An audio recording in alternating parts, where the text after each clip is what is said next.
All right, so hello everyone and welcome to the pilot episode here on the Sordid Skeptics. I'm Shredder Steve. I'm Tappin' Tim. And today we're going to be discussing a little bit about depression. So first off, I'm just going to go through a quick little blurb about what depression is, and then we're going to get into a 10-point list about the 10 things that you need to know about depression in order to survive into the future. So first up, depression is a little bit different from sadness, which is a temporary state that's experienced by everybody from time to time. Depression is literally about being forced down. It's a psychological mood disorder marked by a distinct lack of energy, continual thoughts and feelings of hopelessness, despair, and being overwhelmed. It affects our thoughts, behaviors, and our physical condition, and it interferes with our ability to work, study, eat, really enjoy our life at all. Now, there are different forms like major, atypical, or dysthymia, and thankfully it is very treatable. There's a lot of self-help steps that can be implemented to prevail over depression. So that's really what we're going to be going over today. Tim, was there anything you wanted to add to that?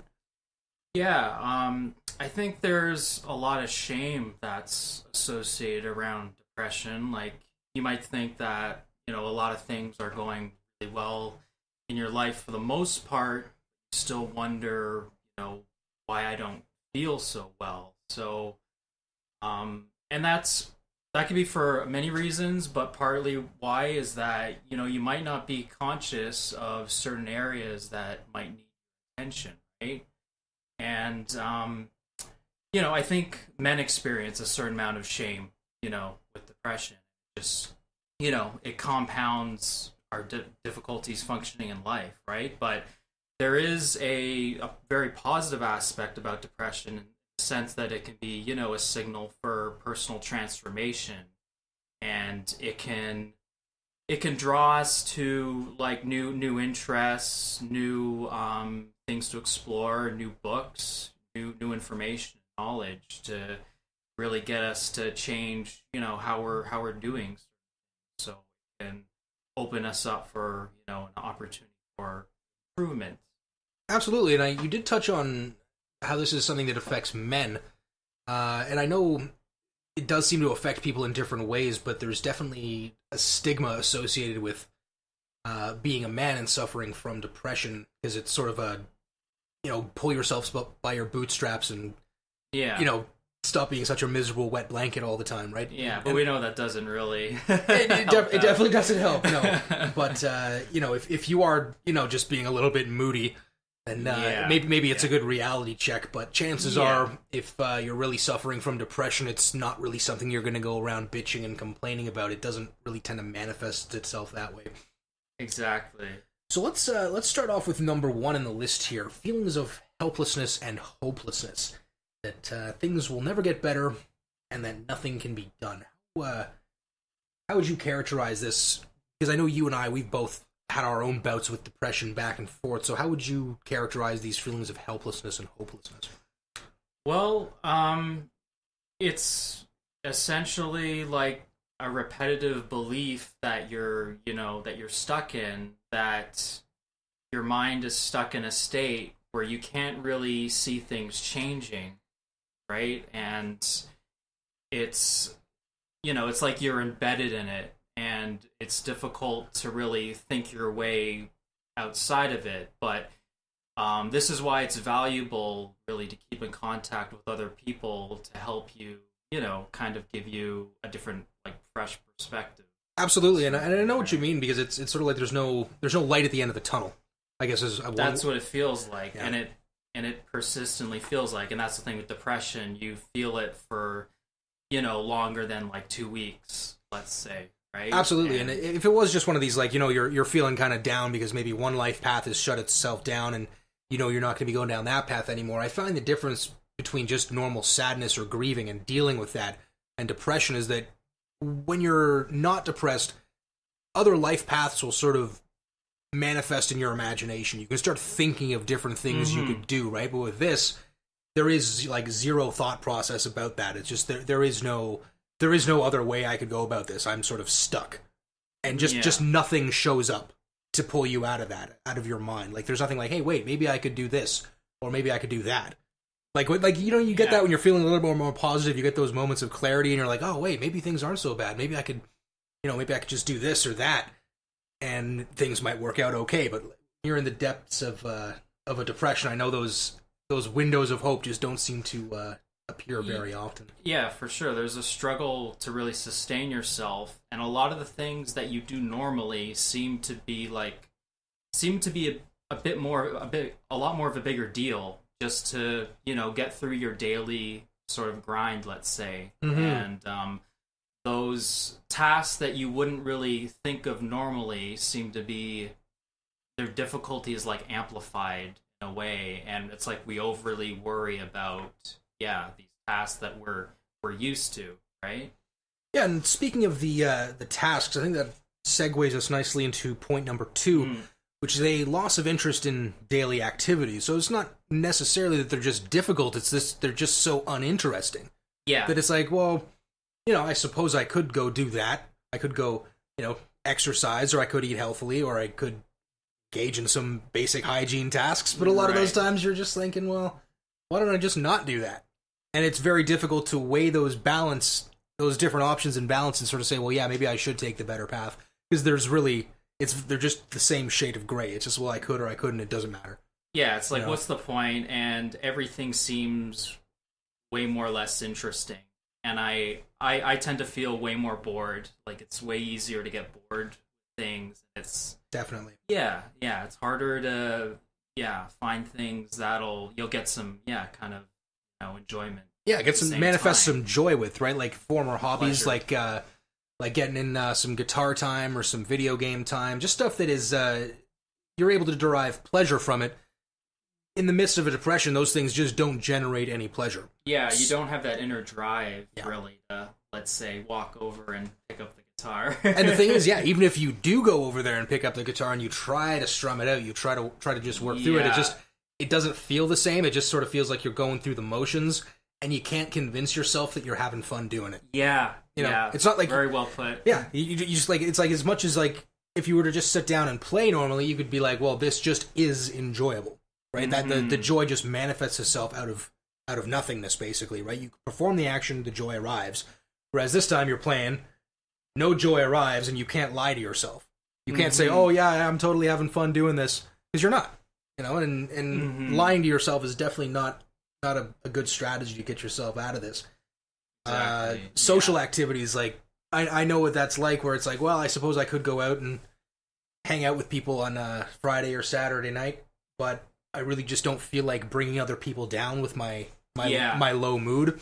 And I think this does have I don't know if this is some kind of evolutionary thing, but I know when this happens when we get sick, we tend to self-isolate. And I think that's also because traditionally, if you didn't have that reaction, you'd be much more likely to spread disease. So I think over time, this is just an evolved reaction where when we're not feeling 100%, we just feel it's a better idea to stay away from people. And that makes sense if you have a contagious illness. But with depression, I think it's just the same effect without that same result. So you kind of feel, well, I don't want to bring people down with my mood, so I'm just going to kind of stay in. And if you continually take that path, it sort of becomes habitual, and that becomes sort of the default option, and that can lead to some very, very dangerous isolation. So you got to be careful of that. And you're likely to predict that you're just not going to have a good time. Definitely. Well. Yeah, I hear that. I mean, I remember that quite distinctly from our high school days, where we're sort of like, oh, well, we're going to go to this high school party. It's like, well, I probably don't want to because it's just going to suck. I mean, some of them were good, but a lot of them did suck. So. Right. So yeah, just a general loss of ability to feel joy or pleasure, or I guess even anticipate that you're going to feel joy or pleasure. And then next up at number 3, we've got appetite or weight changes. So maybe a 5% variance in either direction, up or down.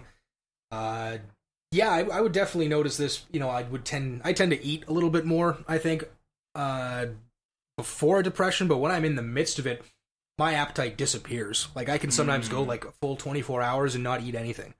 You know what I mean? But I have to force myself to do it because I have such a long commute to work. I'm at a risk of losing consciousness if I don't have a high enough blood sugar. So it's a serious safety risk for me to not eat. And my wife's on me all the time about, make sure you're getting enough to sustain a healthy blood sugar and body weight and all that stuff. Yeah. Which is another thing I probably have to work on as well. How about you? What's the effect for you on your weight and your appetite? Yeah, at times my appetite has fluctuated. Sometimes I've lost weight because I've worried so much about gaining it. So I just get into this habit maybe of like not eating breakfast, and that that really can sap your energy in a way, right? And then what happens when it comes to lunchtime? What do you end up eating? Well, I remember like if you haven't eaten breakfast, like what's the general trend if you just haven't eaten anything in the morning when lunchtime comes around? What kind of foods are you going for? Well, I'll just buy like fast food usually. Bingo. Like that's what happened at university a lot. Absolutely. And that lure of the fast food, it's pretty compelling. It's like I kind of left this to the last minute, but I got to get something in me in the next 10 minutes. It's like, oh, perfect, drive-through. And if that becomes routine, it's like, oh man, those pounds will pack on pretty quick. And it works the other way too. Like during these last winter months, I noticed like I gained probably like 5 to 10 pounds, and I remember looking at myself like in the mirror and just having that sense of realizing, shit, I like just gained all this weight, and now I know I'm gonna have to work pretty hard to get back to I this. hear you, That's man. not a nice feeling at all, right? I hear you. Well, there were a couple of my coworkers at work are doing a weight loss challenge, and both of them are already kind of skinny, but I guess they want to just get even skinnier or whatever. Bloody metrosexuals, eh? What can you do? But I am like, oh, you know what? I'm just going to jump on there just out of my own curiosity because I haven't weighed myself in years, and I clocked in at 263 pounds, and I was like, holy shit, I got to take control here because this is getting a little out of control. But so for me, I think it's before we go on, I just also want to draw a distinction between that kind of an effect and the effect of something like anorexia or bulimia, like specific eating disorders like that, and also orthorexia, which is a really funny one I want to talk about down the road, which is about righteous eating. It's what you get from a lot of these like organic vegan types. Oh, okay. We'll get into that later, but right now I just want to draw a distinction that anorexia and bulimia, these are more about, I guess, chasing after a certain ideal body image. Depression, it has nothing to do with that. You're just kind of disgusted with yourself, and you can't really muster the energy to do anything about it. Right. That's an important distinction. Yeah. Sure. So moving on, sleep changes. This is a big deal. This is so easy to overlook. And, I mean, getting up multiple times the middle of the night, it's really detrimental because you're not getting that valuable REM sleep. Definitely. And probably not getting like more of a full dream as well, which process the day. Yeah, you got to be able to convert your short-term memory into long-term memory. So if you're not taking the time to do that, and I know we talked about this a couple of weeks ago, and the effect for you with depression and sleep changes, you seem to lose a lot of sleep, but for me, I tend to sleep way more. Like if I'm in the midst of a depression, like I'll come home and basically just like do a couple things, and then I just go straight to bed, and I'll get like 11 hours of sleep, and I'll feel exhausted when I wake up. And then the next day is even worse because then I can't sleep because I've overslept. Right. That's when I'll start to get that insomnia, where it's like if I oversleep the day before, and the next day I'm screwed. So I have to be very careful about going to bed at the same time and waking up the same time every day. Yeah, having that constant is a big deal. And there's some tricks as well to help you fall asleep if you're having trouble falling asleep, like trying melatonin, even warm milk, and like there's tea that's kind of like a sleep aid as well. But I found if my depression was way more intense, that I would want to nap all the time for sure, like in the middle of the day, and it's just like it's just a safer thing to do, right? And it makes sense because in depression you're kind of in like a defensive mode, right? And you don't really want to face the world. So, and what's the least damaging thing you can do to the world? Lose consciousness. You will not kill anybody if you were passed out. Yeah, you will not make anyone's life worse if you were passed out. You will not bring a dark cloud upon your social group if you were passed out. You know what I mean? You won't overeat. There's so many excuses you can make to yourself about, okay, the least amount of damage I can do right now is to just pass out. So, very good point. Yeah, so I think it's very very important to just be very rigid with your sleep schedule. But I guess, and melatonin, like you said, that's a big one. I take about 15 milligrams every day before I go to sleep. It's just a part of my routine. I know that it knocks me out faster, keeps me out for longer. But one of the things that really bothers me about it, and I don't know if this happens to anyone else, but it's the dreams. Like, I have the most intense, vivid, like 8-hour feature-length movie dreams where I remember almost everything about it, and it's just like, can't I just have a night of blackness where I can just reset my mind without having to wake up and be like, what the hell was that? Where did I just come back from? Maybe a little too much stimulation. A little bit. Maybe it's maybe too much social media. I don't know. But let's see. On to this other one here. Number 5, anger or irritability. Yeah, I definitely get this one. So this might be feelings of agitation, restlessness, or even violence, or maybe even violent fantasies. Mm-hmm. And it's interesting because one of my counselors told me that depression is anger turned inwards. And I think that makes a lot of sense because, you know, you're frustrated a lot. You're really unhappy with your life in general, maybe. And just a lot of things aren't working the way that you idealize them to be, right? So with a lot of that frustration, it really, you know, it does a number on your system. Definitely. Right? And I think the point you bring up there, which is important, is that, like, once the anger is turned inwards, there's only so much inward anger that you can really tolerate before it starts to spill out the sides, and it starts to things displace it to other people. Absolutely. And you know what, I've so many, not so many, I mean, I have a couple of distinct memories where I remember snapping on people, and then feeling so bad about it afterwards because, like, they did, like, absolutely nothing wrong, but, like, it just in the situation I just had to be mad at somebody other than myself for a change. And that was the easiest pressure release valve that I could accomplish. And I realize it's a horrible strategy. You probably don't want to be lashing out at random people. It doesn't really work for anything that's good. But that's the thing. Like, you feel like you're kind of beside yourself in a way. Like, it just sort of happens. And these are, like, one of our unconscious defenses that we use, in a sense, to expel that anger, right? Definitely. The way this manifests sometimes for me when I'm, like, right in the depths of it is, like, I start to get these, there's like not really a voice per se, it's not like an auditory hallucination, but it's more of like a thought pattern where I'm thinking, man, I know exactly how I could hurt that person, and I know exactly how I could get away with it. You know what I mean? And I have to stop myself, because if you allow yourself to go down this path, it doesn't stop. It's not like, oh, okay, so your imagination runs through these permutations and all of a sudden finds, oh, okay, well, now they're dead. In my mind, so now I'm not mad anymore. It's like, no, now you're even more pissed and you're just going to look for some other target. You know what I mean? So you got to catch yourself early on and ask yourself if that's really the way you want to think. Because we do have a certain degree of control over our thoughts, but it does take quite a bit of energy to redirect them onto something else.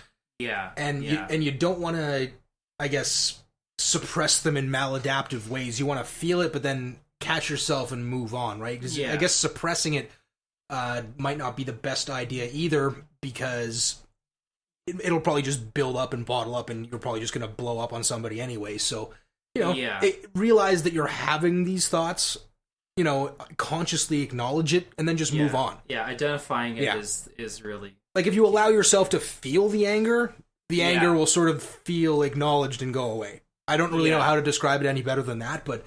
You can express the anger, in more appropriate ways too, like through exercise or martial arts, or more traditionally when we were younger, heavy metal. That was exactly. I was just about to mention. You know, I find now that, like, I'm a lot less angry, and I don't seem to relate to metal as much as I used to. But the metal I listened to, like, you know, like Metallica and all that back in the day, like, it wasn't quite as angry as the metal that I hear now. True. Because I mean, you could hear what they were saying, right? And a lot of the stuff you hear now, it's just sort of like, okay, I have no idea what your point is, because I don't even understand if you're speaking the same language as me. But a lot of it sounds similar to me, too. I mean, the way it's love the double bass, you know, I mean, that's like a, you know, great riffs and all that, but no idea what the point of this song is. So, making sure to keep your anger under control and notice when you're getting irritable, and, I don't know, figure out a way of releasing that pressure a little bit, because if you don't, it's just going to lead to too much stress, and that stress can have such a negative impact on your body over time. Like, it's just like leaving the afterburner on, like that fight or flight response. It's like, if you're not running away from a saber-toothed tiger, you can't stay in that state for weeks at a time and expect nothing bad to happen. Of course. So next up at number 6, we have a loss of energy. Now, this is quite a pronounced effect that people will notice once they really fall into a depression, and you might think that there's a medical issue, and frankly, there very well could be, so you want to make sure you rule that out first. But if there's not a medical issue or anything like that, this is likely just one of the positive symptoms of depression. So things like feeling fatigued, sluggish, physically drained. Your whole body's going to feel really heavy, and even the smallest tasks can be exhausting. So even things like dressing yourself or brushing your teeth or packing a lunch for the next day, planning ahead, these things seem so overwhelming and exhausting that they don't even seem worth the limited energy that you have left. But I think a lot of this is just the way the body and the mind will sort of, I guess, restrict the amount of energy you're putting out, because they never want you to use 100%, because that doesn't seem like a good strategy. You always want to have a bit in reserve for emergency purposes, right? So I think it almost, like, you've heard that phenomenon where, like, the mother is able to lift a car that's pinning her child or something. I don't know if that's ever happened, but that's the idea, right? You're able to muster this level of strength you never thought would have been possible otherwise, but you'd have to have a situation that you can recognize would justify it on a very primal level. And I think what happens is with depression, that threshold, it's sort of like the opposite, right? Instead of you getting all this extra strength because the situation demands it, you lose all this strength because your brain thinks the situation demands it. Yeah. Does that make sense? Like your mind and your body, they're like compensating it automatically. Yeah. It's like you are severely wounded. We have to minimize your level of expenditure because you're going to need all of this energy just to heal yourself and stay alive.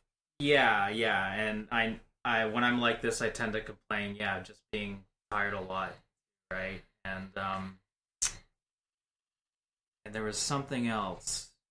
What else would also posture. Like, you'll notice your posture won't be as good as well. Yep. It'll be harder to, keep your shoulders back and everything. And I think also one's tone of voice changes as well. Like, it sounds more lethargic.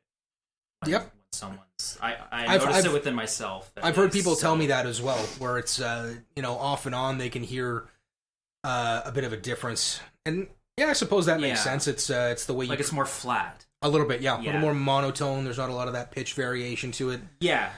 So exactly. It's a little bit more boring to listen to, and that doesn't help either, right? But I mean, I like what you mentioned about the posture as well, because even Peterson mentioned that in chapter 1, right, where you got to keep those shoulders back, stand up straight, and there is a feedback loop that will occur within your body, right? And this is also a good way of keeping your testosterone levels up, because one of the things that you guys should also check out if you haven't had a test done yet is get your testosterone levels checked, because they have been on the decline for the past 60 years. Right now, we have about the equivalent testosterone on average of people about 30 years older than us.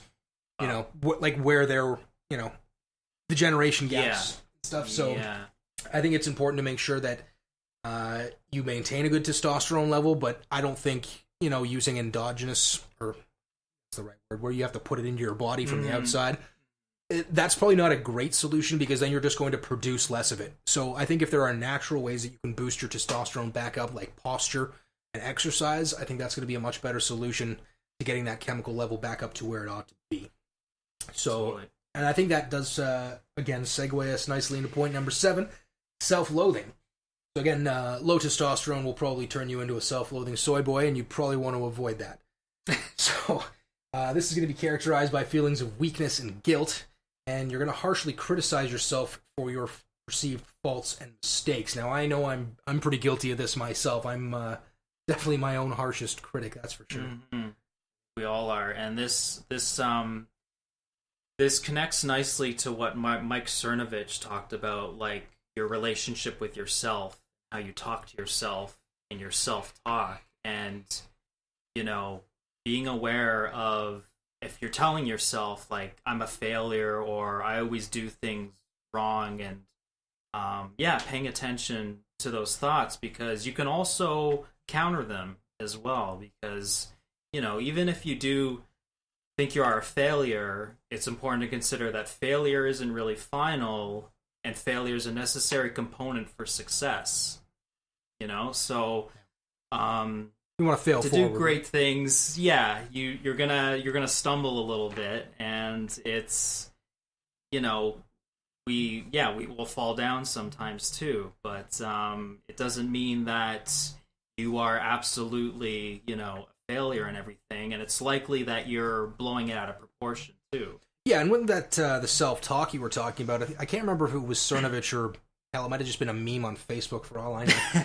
But one of the phrases that I've heard about this was like, if a friend were to talk to you like you talk to yourself, you probably wouldn't be friends with that person for very long.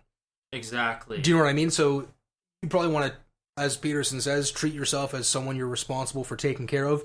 Because fundamentally you are, right? Like, you have to take care of yourself. There's not going to be anybody else that's going to do it for you. So if you talk to yourself like you hate yourself, that's probably not good, right? I mean, if you were responsible for taking care of someone and you constantly talk shit to them, I don't think they're going to improve very much, right? No, and you might think that it's just words and thoughts, but it really has a big deal. It really has a big impact, especially as it accumulates and as it becomes a more habitual thought pattern, right? Because that's the way our neural patterns are wired to work. I guess the connections that are used most often get most strongly reinforced physically. Yeah. Like the actual neurons that wire together. Yeah. The neurons that fire together wire together. Perfect. That's even better. Soundbite. Yeah. So yeah, that's something you want to keep an eye on. And if you notice you are harshly criticizing yourself, you probably want to stop and use a little bit of cognitive behavioral therapy on yourself and ask yourself if that's really true. There may be elements of truth to it, but if you exaggerate and blow your own faults out of proportion, it's probably just as bad as blowing your own successes out of proportion. It's not giving you an accurate reflection of reality. And Yvonne, did you hear Molyneux's most recent live call show? Oh, the last one. He went on this like epic rant about the truth. Like, the truth isn't nice. The truth doesn't care about you. The truth is a bomb that will rip your entire world apart. And it's like, holy shit, he's right, man. Like, yeah. As soon as you start getting that little bit of a dose of truth and you start sort of seeing like what your actual problems are rather than the ones that you imagine, you realize, well, yeah, I got a lot of work to do, but at least I can do something about it. Yeah. You know what I mean? Yeah, and there's definite empowerment in that too. Sure. So let's talk about number 8 here, some of the reckless behavior that you can get into as a means of escaping from some of these more uncomfortable feelings. So this could include things like substance abuse, compulsive gambling, reckless driving, or dangerous sports. So for me, I was never much of a gambler. I could, as a Scotsman, I could never see the point of gambling. Like, it's just, why would I give these people money in the hope of earning more money back? It's not a game. There's a really small chance. Yeah, exactly. A bird in the hand is worth 2 in the bush. Right? Yeah. So, on the other hand, substance abuse is something that I have struggled with a little bit. I've cleared it up, but it's a part of my past that I always remember, and it keeps me thinking like, okay, well, if I had just not done that, where could I be now? Mm-hmm. So I realize now that it's when we engage in drug and alcohol abuse, it's a way of escaping both boredom and the extreme negative feelings that come with dealing with life's suffering. You know what I mean? But the thing is, it just tricks us into thinking we're dealing with it when we're not. We're just ignoring it, and it makes us okay with ignoring it. Yeah, totally. But maybe we shouldn't be okay with ignoring it. Maybe we should just face it head on, right? Yeah. I mean, it just kind of kicks the can down a little bit further, and again, of course, if it becomes habitual, then it just creates, another feedback loop, right? And yeah, I mean, I've noticed like drinking like with myself too in university, and again, I thought like I was more invincible back then and I can handle it, and I wasn't really considering the buildup of that. Those were the days. Drinking, yeah. But then, once I took a stand and really stopped drinking and smoking weed, like it really like helped clear things up and helped my mood. Definitely, and it's one of these things that the withdrawal symptoms are usually the thing that we have to start dealing with. Like, if you're feeling really bad and then you dive into a bottle or a bunch of drugs, it might work for the first might be the first week, but then after that, you're just doing the drugs and the drinking just to get rid of the withdrawal symptoms, just to feel how you felt before you started. Yeah, and not only is it extremely expensive and damaging to your body, but you're just wasting time. And now not only do you have to cope with your original problems, but you now also have to overcome all the substance abuse. And it's like, why would you burden yourself with that? It's you don't want to have to rely really on something else like that just to kind of keep you somewhat perceived stable, right? Yeah, you don't ever want to give that much power to something. You know what I mean? Especially externally, too. Especially externally, yeah. It's those externalities that I guess give us the illusion of control sometimes, where it's like, oh, well, if I just do this, I'll feel okay. But I think South Park characterized it the best way about how weed makes you okay with being bored. And I think this is one of the most insidious things about it that not a lot of people are willing to acknowledge. Because, it's probably not as bad as a heroin addiction. Yeah, I think we could probably all acknowledge that. And it's probably not as bad as meth, or cocaine or ecstasy or all these other harder drugs. But the insidious thing about it is just that fact, is that people don't see it as a serious drug. And yeah, it probably isn't by comparison in a lot of ways, but the way it's going to get you is because it seems so innocuous. But you realize after doing it for so long that you kind of have to keep doing it in order to sleep. You have to keep doing it in order to eat and have any sort of an appetite. You have to keep doing it in order to enjoy the things you used to enjoy. And it all of a sudden it becomes the most important thing in your life. And it's not like all the other things in your life just sort of move down the priority list. It just brings the entire list down so that everything underneath it just becomes less enjoyable. Yeah. So you gotta be very, very careful about substance abuse. And it's a really good explanation.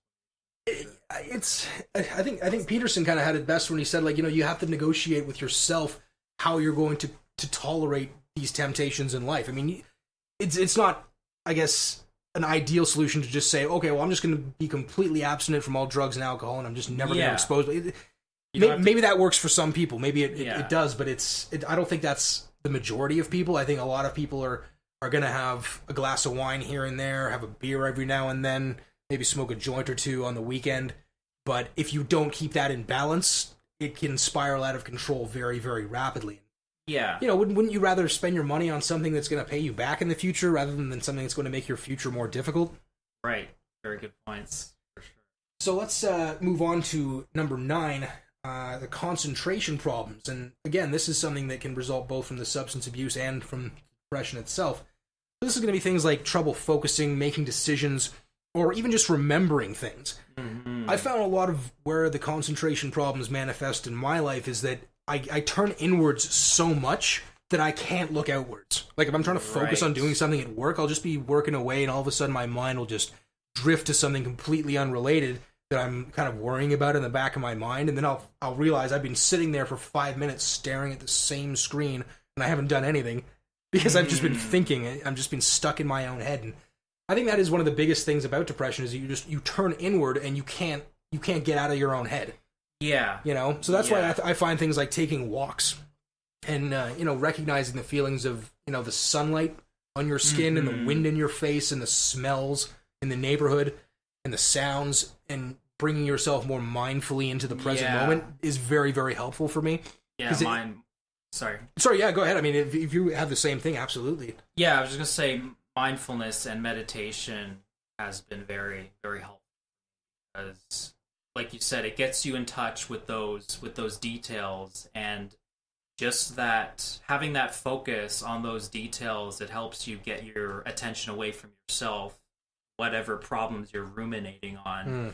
And, like they have this kind of exercise in one of these books, I think it's called Getting Through The Mindful Way Through Depression. Yeah, I got that one. Where they ask you to basically take a raisin and just eat it for like 10 seconds and feel its texture like in your mouth, right? And it's simple exercises like these, and also the deep breathing that may help you, get in touch with your thoughts, but at the same time, it's just that act of focus in a way, and also focus away at some other things too, to kind of like distract you away from that turning inwards as well, right? And the deep breathing, it'll help you calm your nervous system, your amygdala, of course, right? And as we've heard, the world is full of an infinite number of facts.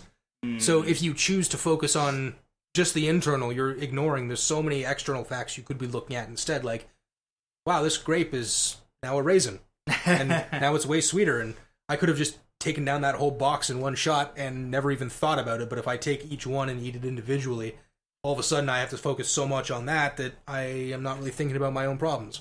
Yeah, exactly. And I'm just gonna say, making decisions too. Like it seems like the most simplest thing, like going to a restaurant and deciding what you want to eat on the menu. It seems like it's like the biggest, like, you know, most important thing, but you're so anxious about it too at the same time, and you want to, you know, make sure that you're eating something. That's just like an example I have, but it's like it's these constant decisions in your day-to-day life that may seem like blown out of proportion, and it just makes and it's just funny because they're like these decisions that you probably wouldn't normally think so heavily about, right? But because you're in that depressed state, that they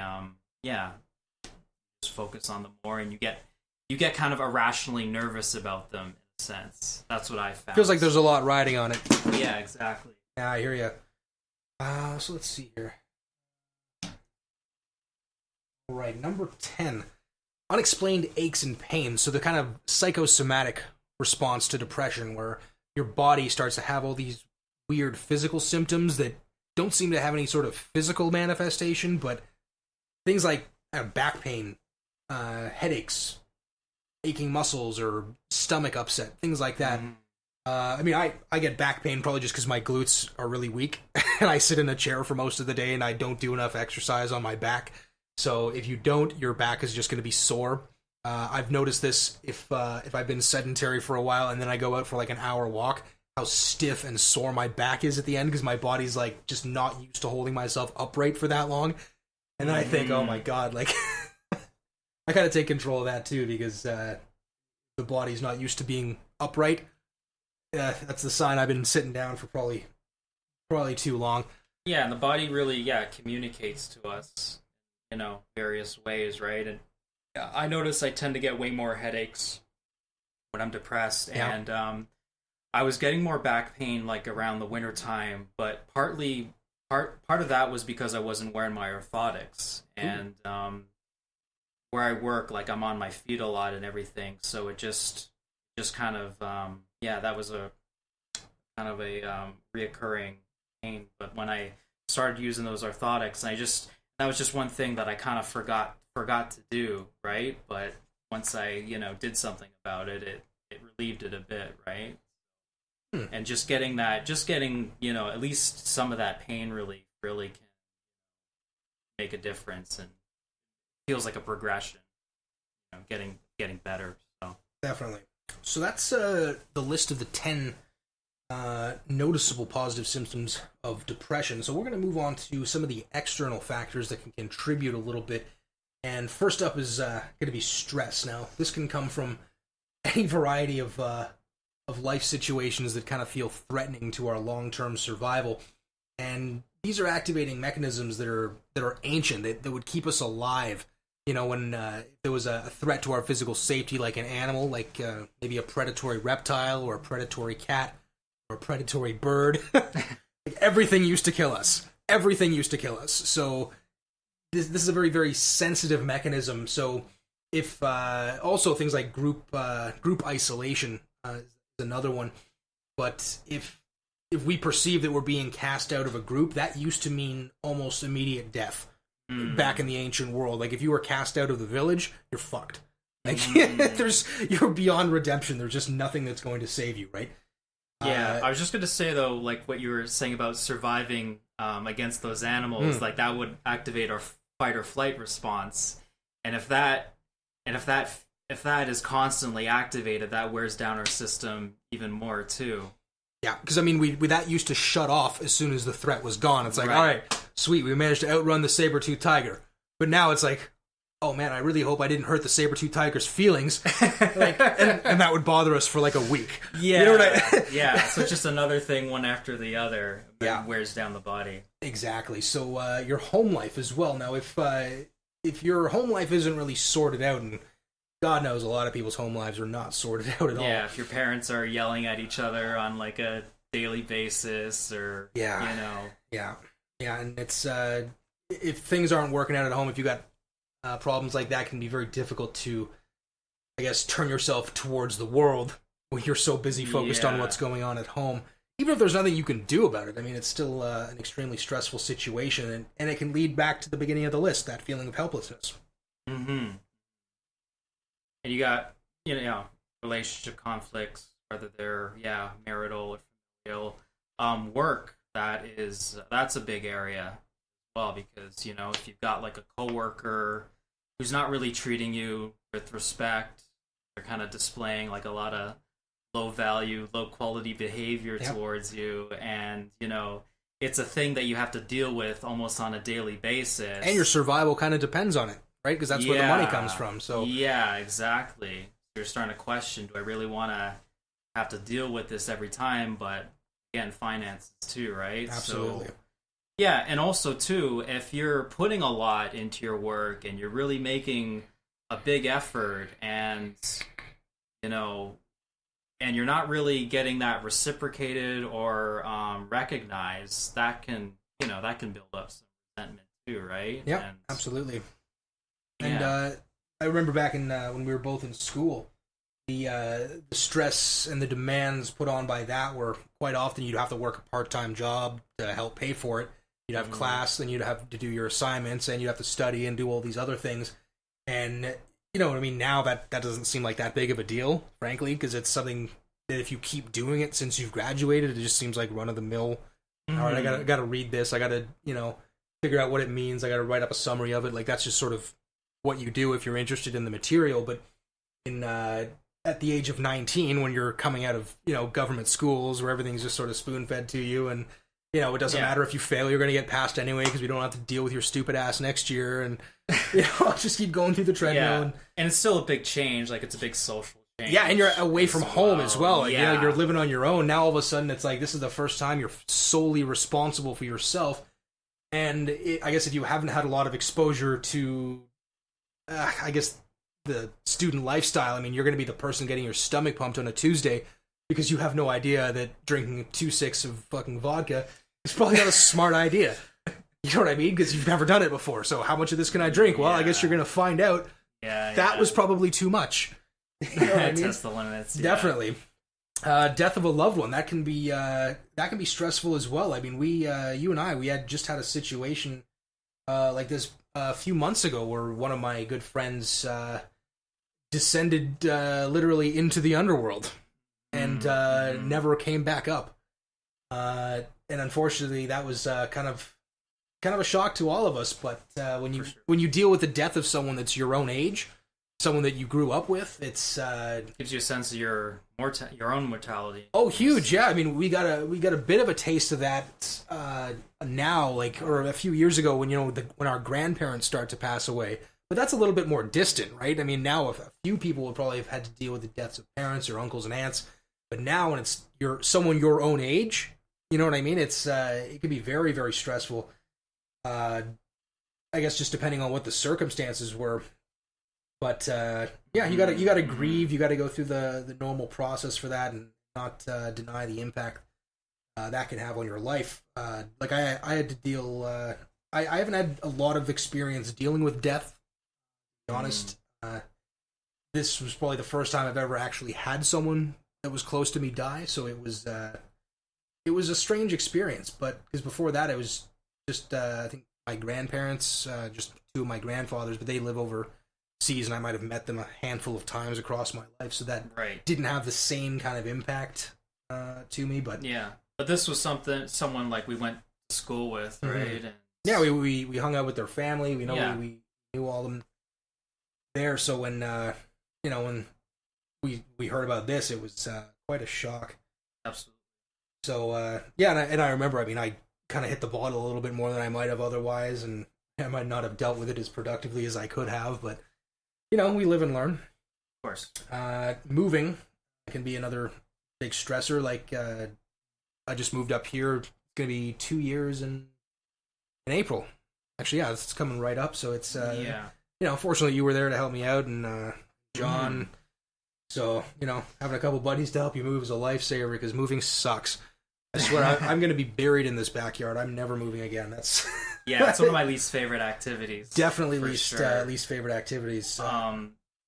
With moving, I think for me, like that was one of the first times that I noticed I was depressed as a kid, like when I was around 11 years old, because I used to live in North York and I was moving up to Aurora, and you know, it just seemed like this small boring town in the middle of nowhere, and I was gonna have to leave all my cool Toronto friends behind. Go deal with these waspy white assholes. They're super rich. I know, right? And and I protested a bit to my parents about my friends. Of course, they say make new ones, right? But, suck it up, Buttercup. Yeah, exactly. Basically, but it's a big deal, especially if you're.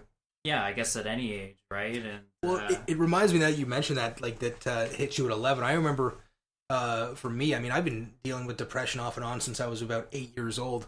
Because I remember even as an 8-year-old, like having like a very clear idea in my mind as to the kind of conditions that would make my life no longer worth living.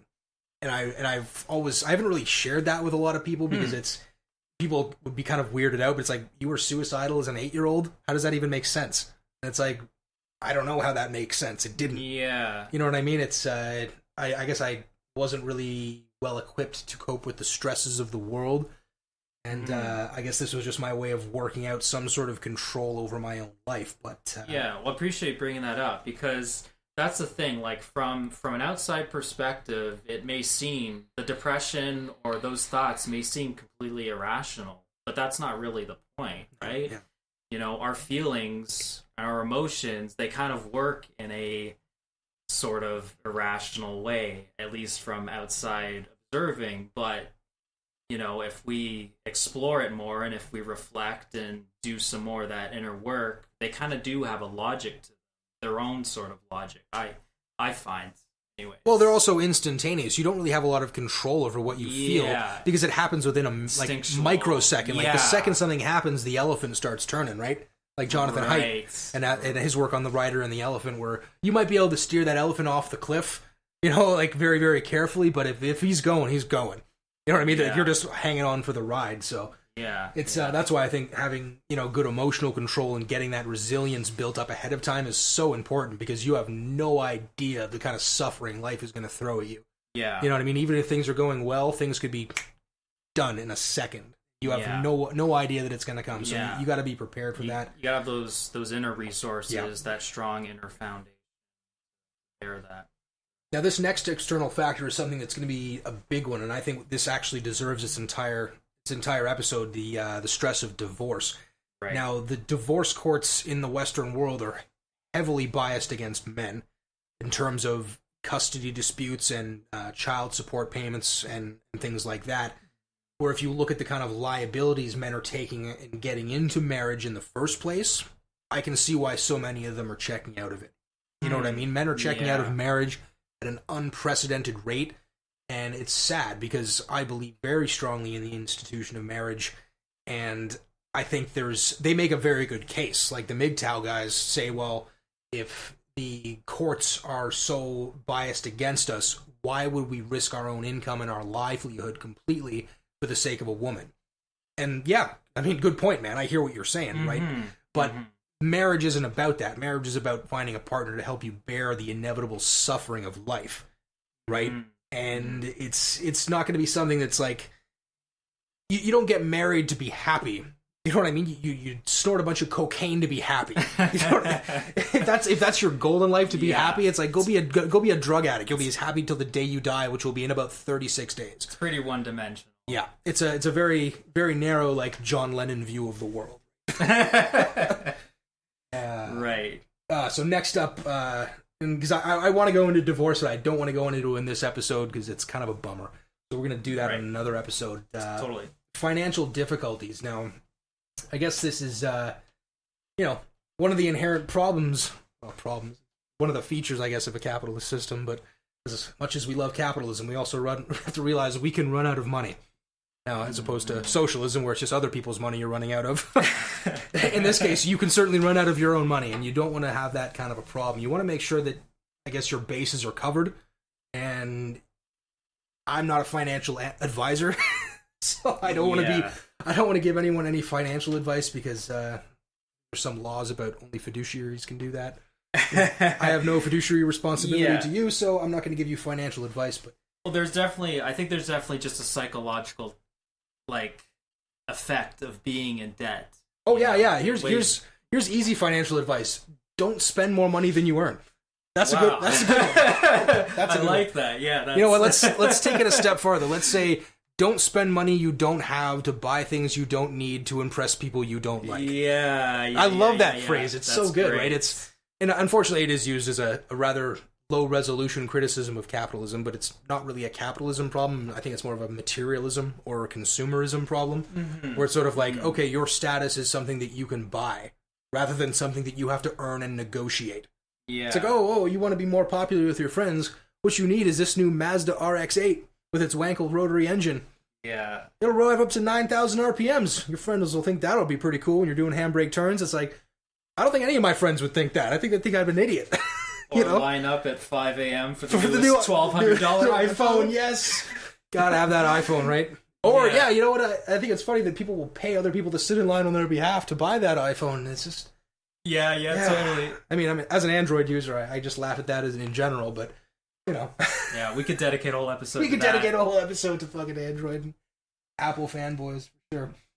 And in that same vein would be job loss. Now, again, this I think would come back to that survival stress, right? Where not only have you lost your primary source of income, you've also lost your sense of purpose, right? And your sense of being a provider as a man. So that can be definitely one of the most stressful things outside of divorce that can probably happen to you. So I think it's important to always keep your skills up to date, always have something on the back burner, and always be looking. Yeah, I think we pretty much inherently need that routine. Yep. You know? It's order, right? It's stability, right? It's a routine, right? Where you can sort of, okay, well, every day I'm going to be doing this, and you can, you have a certain life and a social group that's built around your job, and I think that is a very important thing. That's why I'm kind of opposed to this whole, universal basic income, which is basically just socialism with a new name. So, right. Okay, so we're just going to give people a bunch of money to pursue their own happiness. Okay, so we're all going to be painters and astronauts or something? Yeah, and it's like, and if your job, and it also connects with job satisfaction, yep. Like if you don't really feel that you're deriving a certain amount of meaning or you can justify it enough, then, it might be harder to stay in that situation. That could be another depressed. And the next one you got here is seasonal affective disorder. This is something that hits you a little bit harder than I think it hits me. Yeah. You want to tell us a little bit about that? Yeah, so that's essentially the reduced daylight hours in the winter that lead you to feeling different compared to when you feel like in the spring and summer. So, it's almost like it's got similar characteristics of depression, that you'll feel, hopeless, sad, tense, stress, and your interest in your friends and activities will die down too. So it's a tough one, but there are strategies for dealing with it as well. Like they have special lights that I was gonna say you use those light boxes that they replicate the similar amount of sunlight, and they help you wake up, and so you're not like waking up in complete pitch black, and it helps it basically helps your brain maintain a sleep schedule, and get some of that feeling from the brightness of that light. So it's helpful. But it's strange because even just this last month we've had some days that it's been like 14 degrees and it's been like so warm, so nice, and just in that one day, like I felt like almost like a completely different person, right? And it's a tough thing because you start to worry, like whether this is going to be a permanent thing, like whether I'm gonna feel like this for like months and months. But it could very well be that if you're not feeling well during those winter months, it's seasonal affective disorder. And so I guess you don't want to take it too personally. Yeah. You know what I mean? It's like, okay, I know this happens every winter. I should probably just prepare for it, and winter's gonna suck. Yeah, and I've been able to implement some strategies in order to deal with it better, so I don't have to reach for antidepressants or else. Now you have had some experience with those in the past, right? Like you've used those before. Yeah, that's right. Yeah, I've used tried Cipralex, Effexor, and the last one that I tried was Wellbutrin. I remember that from back in the day. That would being a popular one. Now, does it actually take like 4 weeks to take effect? Like a good month before you feel it? Yeah, That's pretty much fucked. all of them are like that, and you'll have some side effects too, dry mouth, but usually they'll go away. But some of them have more long-term side effects like weight. Now, I remember I did a video, and I remember you watched this video about that I did on depression a couple of years ago, and I did mention this thing about the antidepressants, and I had one guy in the comment section absolutely lose his shit on me for suggesting that antidepressants would be a good solution because some people can't afford them. So I was just sort of, I didn't even respond to it because it wasn't really an argument, right? It's like, well, yeah. Only 2/3 of the people that take them, it actually works. You know, that's Right. why there's a bunch of them. Right, and that's why you got to have you work with a doctor to try to figure out what's the best one for you, right?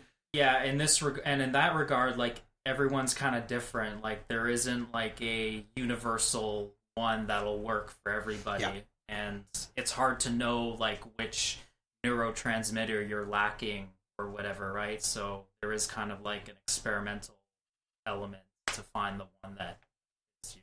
Yeah, no, I remember they started off with monoamine oxidase inhibitors, like the really, really old school ones.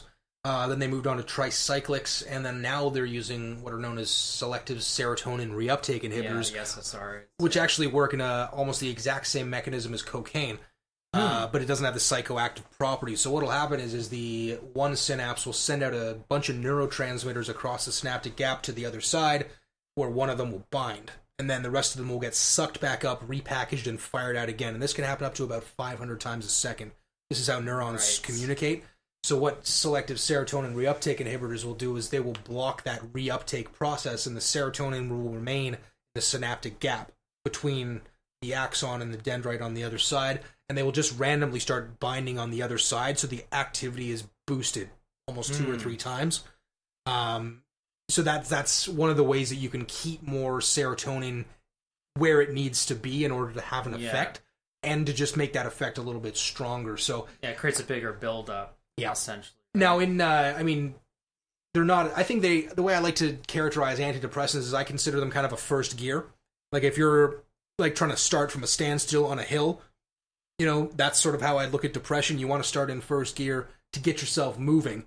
And then maybe you can shift into second once you got a bit of speed. So that would be more like moving into cognitive behavioral therapy or lifestyle changes, things like that. But if you literally can't get out of bed because you're so depressed, you can't dress yourself, you have literally no motivation, and wouldn't care if you literally just dropped off the face of the earth, that might be just enough to get you moving and start to realize that that's probably not an accurate thought process. But if it might actually take a chemical intervention if that's how bad it is, right? Yeah, and if that's the thing that kind of gets you, going and gives you a bit more drive to start taking action, feeling a bit better, taking action and changing your thoughts, then, it's going to be better than not doing anything, right? Yeah, yeah, and just keeping sliding down. Yeah. So,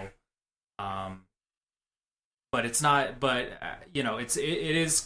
it is kind of a Band-Aid thing. It's not going to solve your deep-rooted issues, let's say. So you can usually what's most effective is medication and counseling or therapy. Exactly. Yeah, that seems to be what the literature suggests is going to be your best bet right off the bat. But it's like if your entire family just died, if you just lost your job, if you just got a divorce, if you just realize you have stage 4 cancer, you're probably not depressed. You're probably just fucked. Like, your life is fucked.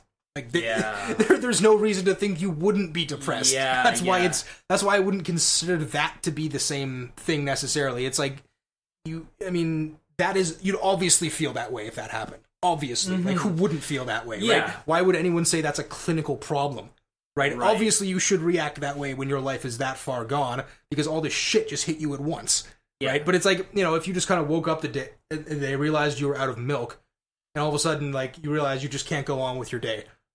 Like, and you can't figure out why. It's not like you're a Right. snowflake or something like that. You can't figure out why this milk thing is bothering you so much. That's more like what we're talking about here. This isn't the result of grief or things like that. I think that's why they actually have the some of the diagnostics actually will ask for things like that, where it's like, have you recently had a loss in the family or something else that would explain the depression? Yeah. You know, because if you have a readily available explanation, you wouldn't necessarily have to go to more in-depth thing. Oh, how were you feeling before your entire family was killed? Oh, I was feeling pretty good. Well, how are you feeling now? Oh, I feel terrible. Well, obviously, like, you know, I don't see why you need a chemical intervention for that. It's, you know, you'd have to grieve and have to go through that process. But For sure. moving on to these internal factors a little bit here. There is a genetic component to depression. It actually runs in my family down my mother's side. My grandfather had it, so does my mother, and we've all dealt with it in our different ways. But it's the black dog will keep returning every now and then when it needs to be fed. So yeah, there's definitely the genetic component there. yeah. I've got it on both sides. Both pretty sides. much, both with my father. Both and barrels, my eh? mom's side. Yeah, Jesus. exactly. You're obviously much more higher chance of experiencing that. Definitely. And drug and alcohol use, we mentioned that before. If that's something you've been struggling with for a while and then a bunch of things happen to you, then you're probably going to end up being less resilient than if you had maybe balanced the drug and alcohol use a little bit better. Diet and exercise, those are going to be huge. If you get back into eating properly and exercising, I find a lot of the symptoms seem to abate fairly rapidly after getting back into that routine. Like if you find that you know, life is stressing you out, just try to pick up a heavy weight until you think you're going to die, and in that process, your other problems seem a little bit more minor by comparison. And I find it just kind of helps keep things in perspective. Yeah, I think it's one of the surefire ways to get more instant or faster results too. Yeah, and it's especially with diet, like it's easier to experiment with in a sense. Yeah. So. Yeah, there could be things like food sensitivities as well that could be having an effect on your endocrine system, like your hormones. So if you're not eating, or if you are eating foods that are having a very negative impact, like if you're gluten sensitive or something like that, you don't want to eat it because it's going to have negative impact on your body. Not everybody is, but if you are, like maybe you're sensitive to sugar or sensitive to wheat flour or you're allergic to it, but instead of it manifesting and you breaking out in hives, maybe it just has a serious effect on your hormone system, and then that can feed back into these feelings, right? So you got to be aware of that. Self-knowledge is going to be a big one as well. You want to understand enough about yourself to know why you're feeling certain ways, and maybe that's not where we're at right now. Maybe we need to learn a little bit more about ourselves, and once we do, we're able to build that resilience a little bit more effectively. Yeah, and if we know, you know, more about ourselves, we can kind of know that we're in these states, and it's kind of easier to remind ourselves, you know, despite how I'm feeling now, I know, you know, I can still get through this. There's a big chance things will change, and yeah, I mean, we're not really initially taught how to know ourselves, you know, unless we do it ourselves basically, or we see a therapist basically, and because it's hard to know like our deeper, I guess, intrinsic needs. It's harder to be conscious of that unless some of the work is done. You know what I mean? So it's important to really pay attention. Yeah, know what your triggers are as well. Like if you know that if I go and I eat an entire bag of Cadbury's mini eggs this Easter, I'm gonna feel like shit for a week.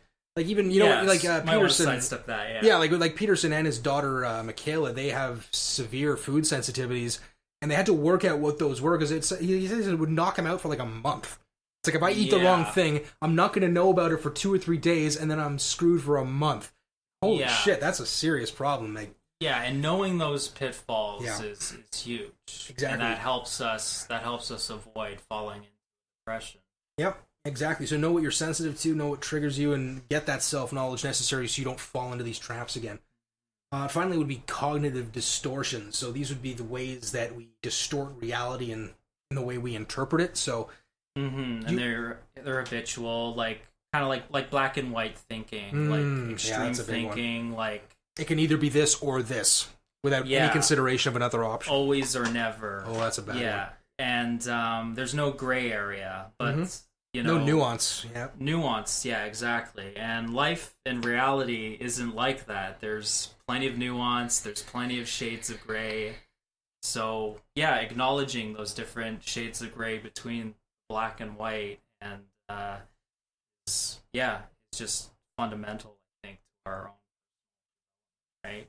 And also, one thing my counselor told me is that life isn't always a progressive climb up, because you can feel down on yourself because you're not always climbing up, but life is more like circuitous. It's like going through a labyrinth in a way, with like different curves and different turns and corners and everything. It's messy, up and down and messy, and reality is messy, right? So but it would be nice if they the plan we were given in elementary school was sort of like, okay, well, you just go all the way through grade 12, and then you go to university, and then you get some sweet job, then you retire with a gold watch. It's like, oh, well, that sounds pretty easy. I just got to keep doing what I'm doing. Oh, wait. That's what our parents thought. Oh, yeah, absolutely. And that's why it's like now, instead of like 10% of the population going to university, 60% of the population goes to university. And it's like, okay, well, now it's basically just the next high school. And that's why we can go into the corruption of academia and universities in a later episode, because there's a lot to go into there, and I'm sure there's plenty of entertaining material to talk about. But Mullen, you mentioned this as well, where it's like saying like, well, all the tall people are on basketball teams, so if we just put people on basketball teams, they'll get taller. No, it doesn't work that way. Like you don't get smarter going off to university. You can improve your thinking and learn some new things, but in terms of actually increasing your G factor and your IQ, like, no, it's not. By the time you're 18, it's 80% genetic. So not a lot you're going to be able to do about that. Like if you're malnourished as a child, you're not going to reach your proper height. But eating a ton of food when you're an adult isn't going to make you taller. Like, you can't make up for that initial early environment, right? So do you want to talk a little bit about your early on experience with depression? Yeah. So like I mentioned before, like when I moved to Aurora, when I was around age 11, I definitely felt sad, at least for a few months. And I just remember a lot of the days, like weather-wise, being darker. That really stood out for me, and that could have been like, you know, a preview of seasonal affective disorder as well. But yeah, it really took me a while to get adjusted to my new surroundings. But eventually I did make some really good friends, and you know, lo and behold, as that happened, my mood started to lift and started to fit in more the school and the social setting. And and also the first time I moved to British Columbia after I was done college, I went out there. I lived with my sister, and I was working at a computer job there. And you know, it's another big change thing as well. And then after that, I had a big boost in my mood when I got accepted to university, and I had my summer semester there, and everything was great. I was meeting people, and it felt like a whole new chapter in my life opening up. And then I had my first fall semester at Simon Fraser University, and the thing with that school is that the way it's designed, like its architecture, it uses a ton of cement, and we're on top of a mountain, so there's a lot of fog, and there's way less sunlight as well. So it's just a compound. It's just a gulag, basically. Yeah, it's crazy. Like so much grayness. Oh, I know. No, I went to Brock, so the main building there, the Schmoen Tower. Yeah, it's just a giant monolith of concrete. And then the other building, I can't remember what, Mackenzie Chown, I think it is. The hallways are zigzagged because the building was designed in the 1960s, and the administration was worried about student riots. So they designed the hallways in such a way that you couldn't move a mass of people down the hallway very quickly. It's a safety design, right? Which also means that getting from class to class is a fucking pain in the ass, because everybody moves so slowly because you can't go anywhere. And it's like, well, thanks, riot police in the walls. Like, good crowding. job. And it's funny. It's another one of those things. Like, you wouldn't think like the design of a building could affect you so much. Yeah, but it's huge, right? And this is why postmodernist architecture is so disgusting. It's why Toronto is one of the ugliest cities in the world, right? Oh wow, another square. How utilitarian. I bet its function is so much more important than its form. Yeah. And I just want to mention too, like, with depression, it's almost like a destructive use of your imagination, because you're always thinking of these negative scenarios, like what's going to happen in the future, and virtually none of them really come true. Like, even with like grades and stuff, it's so funny how much I worried over my grades. I thought I was going to like fail all my classes, but lo and behold, I did all right. It just kind of leads to how it's so disconnected from reality, and it's just important to be aware of how we're using our mind to formulate things and whether they're balanced enough, right? There's a tendency to be a lot more anxious when you're depressed as well, and just a general fear of the unknown, because you're in a more protective state. You don't want to really ruffle any feathers, or you don't really have the energy to really explore things, and maybe you don't want much change, so it makes you more restrictive in a sense too, and it's a combination of these factors that really just really kind of minimize your experience and your openness to things. But what I found is that when I changed my routine up in a certain way, like maybe I tried going to some different restaurants, or maybe I walked in a different area of the city, just that sense of newness, it helps shift your brain away from what it's usually used to, I think. It forces it to adapt, go back into the bottom-up processing. And this is a very, very early on concept I learned in psychology about the difference between top-down and bottom-up processing, where top-down is more coming from, like, cognition down. So if you were, like, say, to drive the same route to work every single day, sometimes you'll get to work and forget how you got there, because it's so routine to do it. Whereas bottom-up, you basically have to go from the senses up into cognition. So everything is completely new. You have no heuristics to base anything on. So you got to be much more on the game, on the ball. Yeah. And that in itself focuses away from yourself, right? Yeah. More outward. Yeah, because you're moving from the world into your mind rather than the mind out into the world, so to speak.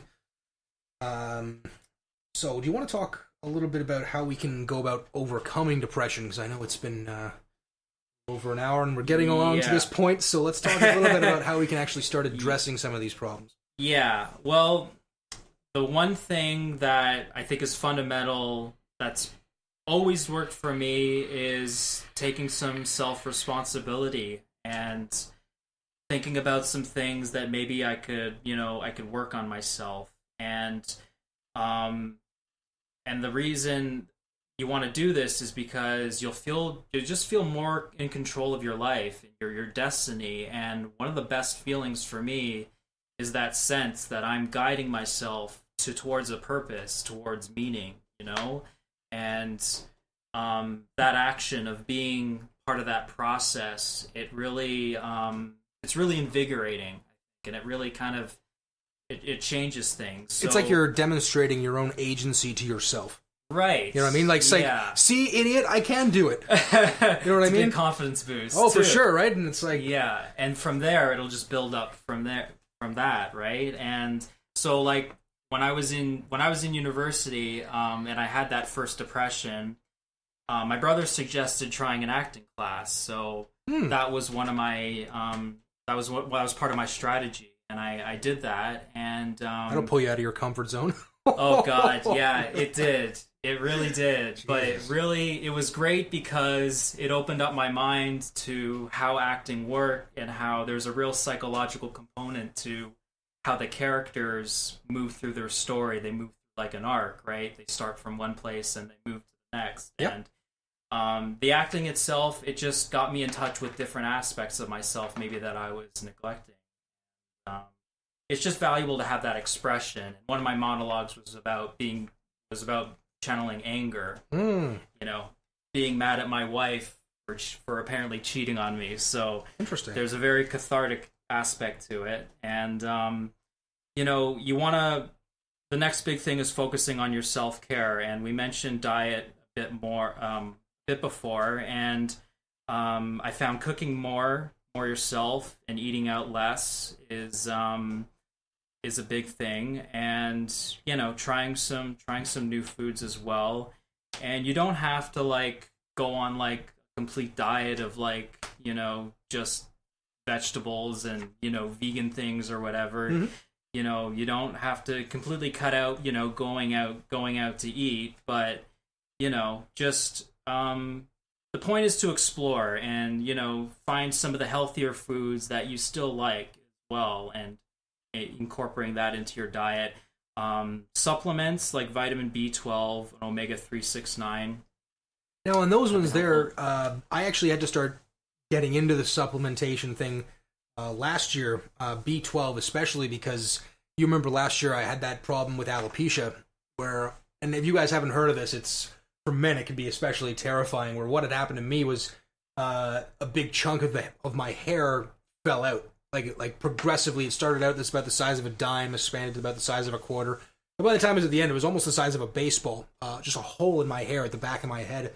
And when I got some blood work done, they found out I had a vitamin B12 deficiency, and it wasn't the cause of it, but I started thinking, well, holy shit, maybe I'm not getting enough of this, and I probably should start supplementing that. Eventually I got treatment, everything's fine, everything's back to normal, but that was kind of a scary experience, and it definitely like launched me into a really nasty depressive episode, because I thought, oh man, this is it, I'm in my 30s, I'm going bald, that's it, game over. But everything kind of, it was just a temporary thing, and it came back. Omega 369, omega 3 I think is going to be the most important one here, and I can't remember the author's name, but there was another book on depression I was reading about this guy. He's got a new approach to it, and one of them was omega 3 supplementation, because a lot of the foods that we eat have an excessive amount of omega 6, and it has kind of a hydraulic effect with omega 3. Like when you get more of one, you got to keep them in balance. Yeah.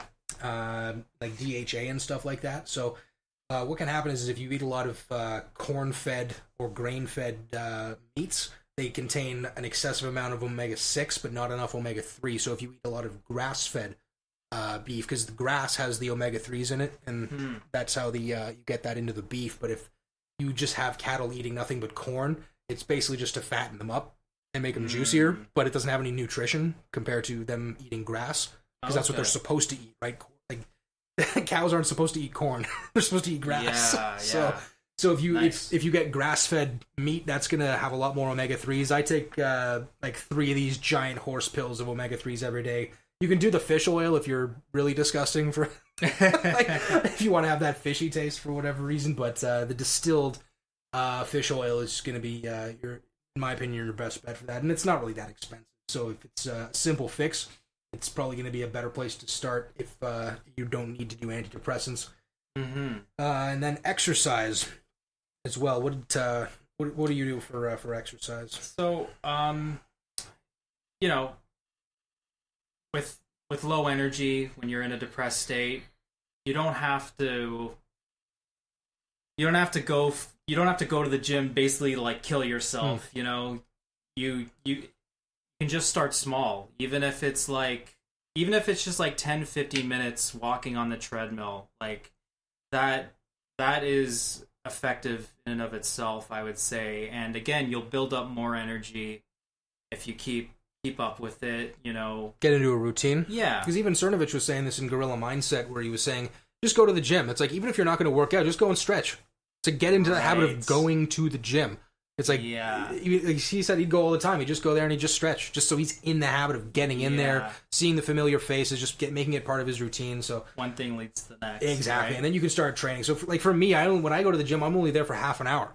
Like I go in, I do my maybe 10-15 minutes of cardio to get my blood up, and then I'll just do my specific muscle groups on the weights. I don't go crazy. I mean, I'm sore as shit by the end of it. And, like, I work until the muscle doesn't want to go anymore. But I'm not like pushing myself to injury, and I'm not really super into the bodybuilding thing. So it's not something I'm, I guess, all that at risk of injuring myself by going too hard over. Yeah, you want to have good form, and you don't want to be one of those guys that constantly drop the dumbbells on the floor. Yeah, I've often wondered how long I'd have to work out in order to be that guy. I'm like, when do I get to the point where I get to drop weights and just like make all these grunting sounds and all? But they actually have signs up that tell you you're not allowed to make grunting sounds. It's like, okay, I guess they've already thought of that.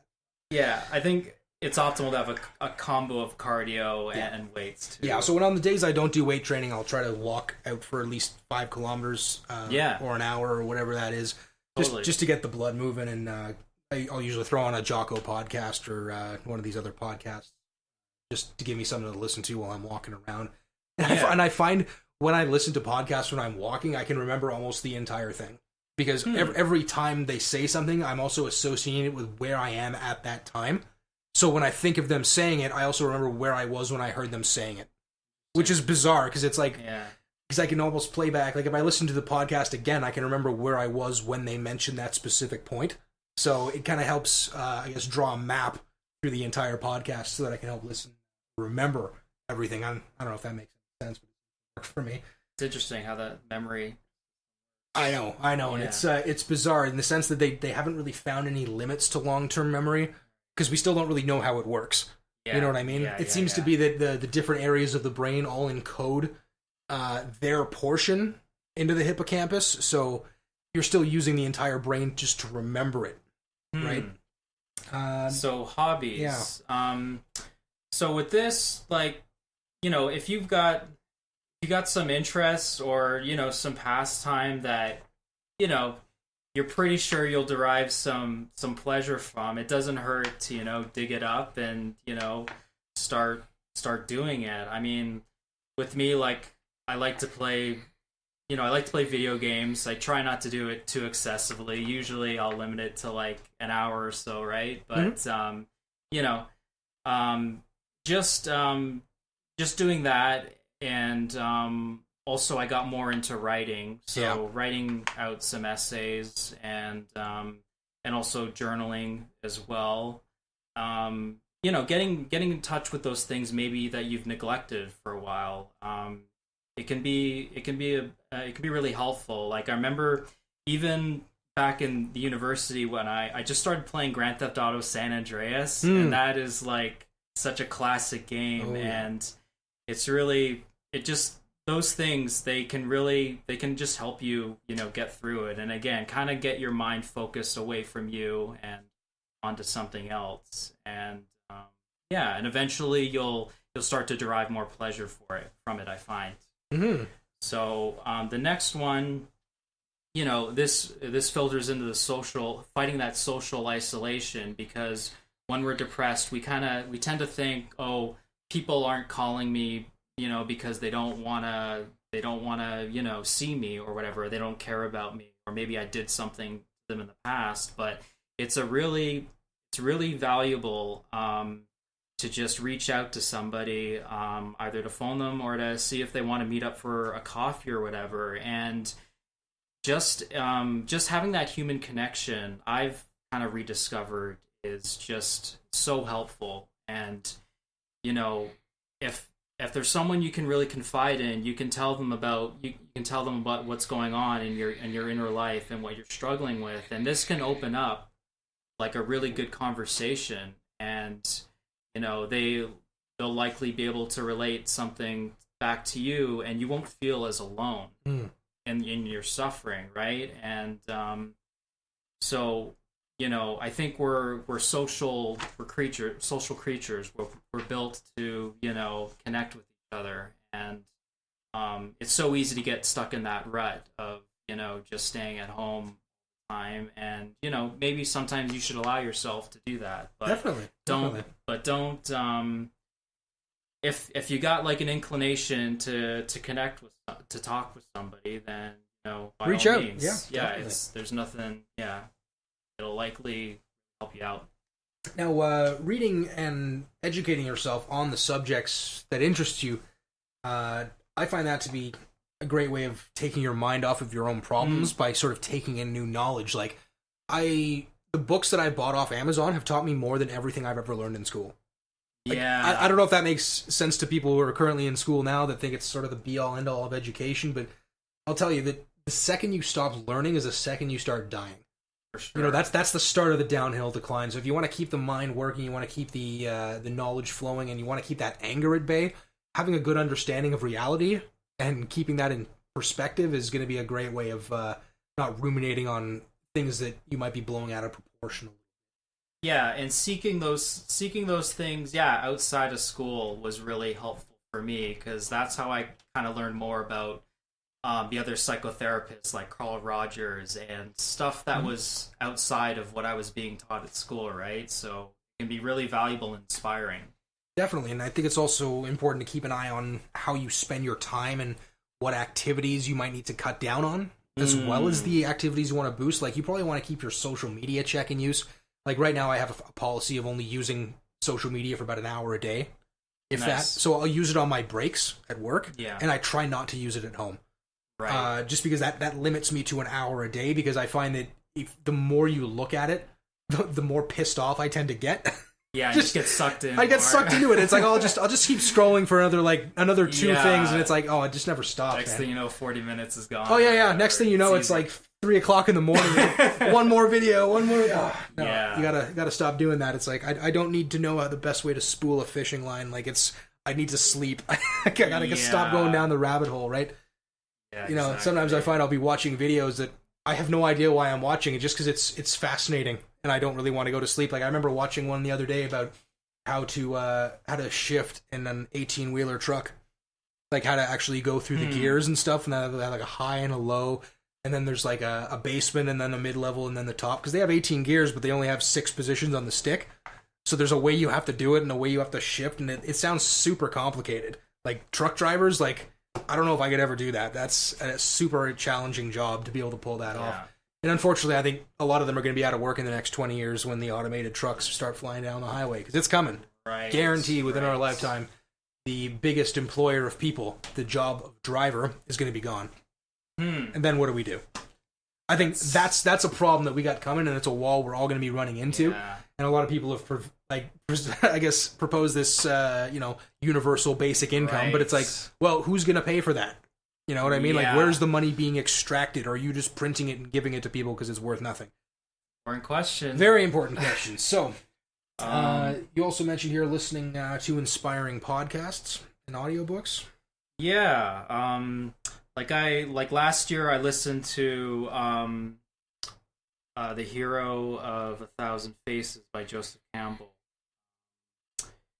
And that was one of the first Audible books I downloaded, and it just helped me kind of deal with my morning commute, because I was just getting really tired of listening to like the news radio and stuff. Oh yeah, and the advertisements. There's so many ads on radio. I can't believe it.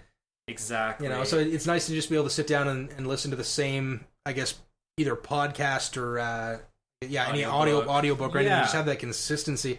It makes you really enjoy the time on the road. You know? Yeah, and you can learn something too on that sort of downtime too, right? Well, yeah, like it's like for me, every week I drive, got to be like 900 kilometers a week, about 10 hours in the car, just getting to and from work. Yeah. Every week, so that's time that I don't waste. I mean, that's time that I'm listening to, Molyneux, Crowder, Ben Shapiro, Peterson, any of these guys that are going to have a new perspective that I might not have thought of, and I'm so convinced by their arguments at this point that they're basically just reinforcing my worldview. So, making a to-do list. Now, this is something that's really important. If you guys have a Gmail account, get on Google Calendar, schedule your days in such a way that they are days that you would like to have. Right? So you got to put in the time you got to work, you got to put in your time for sleep, you got to put in your time for the commutes, and then you can schedule in all your additional tasks. But having a to-do list and having a constant running tally of what needs to be done, it's definitely a good way to keep chipping away at that stuff so that it doesn't build up on you and catch you by surprise when you're inevitably thinking about something. Yeah, it's a nice, quick, practical activity, and you'll feel a sense of accomplishment from marking off those tasks. And if you're feeling pretty low, you want to start maybe on the lower to mid-range difficulty of to-do tasks, even if it's just like calling somebody. Even if it's just cleaning your room. Yeah, or going out for a walk or something like that, you know? So Now, this other one here about boundaries and distancing yourself from toxic relationships, this, again, will have to be an entire episode. Yeah. Because there are going to be people in your life that are not doing you any good, and at that point, you're probably not doing them any good either. You're either enabling their delusions, or you're just enabling the abuse. So the way you'd probably want to start looking at this is figure out how you feel before you hang out with people. Like, are you looking forward to it, or are you kind of dreading the obligation? Mm-hmm. And then afterwards, do you feel weaker, or do you feel more empowered? Right? So, I mean, you just listen to your body. You know what I mean? It's going to give you the indication about how you actually feel about people. And there's obviously going to be people in your life that you are obligated to hang out with. There's going to be the people in your life that you see all the time. You don't have a lot of control over it. And your best bet with them is just boundaries. But if you have the option, you want to be very selective about the people you hang out with. Because remember, a lot of the friends you have if you're young, a lot of those friends are only your friends because of where they live. They're in the same proximity to the school that you were, so you got put in the same class. And then you went through 8 years of elementary and then 4 years of high school together, and that's why you're friends. So if you are hanging out with people and the only thing you tend to be talking about is the good old days, you might want to look at what value you and that person are both bringing to that relationship, and if you want to continue with it. Totally. All right, so we're just crossing over the 90-minute mark here. Did you want to go over the stuff from Carl Jung? Yeah, okay. These are just a few excerpts from a few of his works. So he saw depression as a psychological state characterized by lack of energy, and in that, energy is not available to consciousness, but it does not simply vanish. It regresses and stirs up unconscious contents like fantasies, memories, wishes, etc., that for the sake of psychological health need to be brought to light and examined. So depression should therefore be regarded as an unconscious compensation whose content must be made conscious if it is to be fully effective. So, we can't really run away from it. We can only run away from it so long until we have to face, certain things and make certain aspects of our experience, conscious, and at least pay some attention to it, and then we can, move forward. And he said that depression is not necessarily pathological, and this is because it often foreshadows a renewal of the personality or a burst of creative activity. So there are moments in human life when a new page is turned, new interests and tendencies appear which have before received no attention, or there is a sudden change of personality, so-called mutation of character. And during this incubation period of such a change, we can often observe a loss of conscious energy. The new development has drawn off the energy it needs from consciousness. And this lowering of energy can be sent most clearly before the onset of certain psychoses and also the empty stillness, which perceives creative work. So, I think essentially he's getting at the light side. There can be some positive aspects of depression, even though, we really, in its present experience, it can really be debilitating and, But depression tells us something's wrong. It's something wrong, and something's wrong. Go can fix lead it. us to change. Yeah. Yeah, so it is a signal. It's like a signal in that sense, right? Definitely. And I guess it's a signal that we got to be very careful about suppressing with things like drugs and alcohol. Totally. It's like if your hand is on the stove, you probably don't want to take a painkiller. You probably want to take your hand off the stove.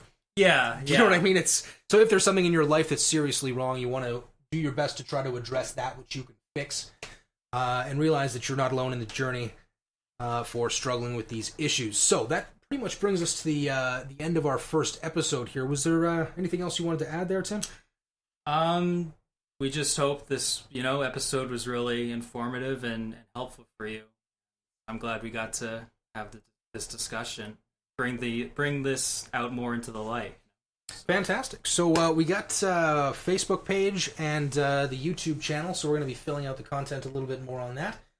But the social media side will probably be growing more slowly, so we'll wait and see you guys on the next episode of The Sordid Skeptics. Thanks for listening.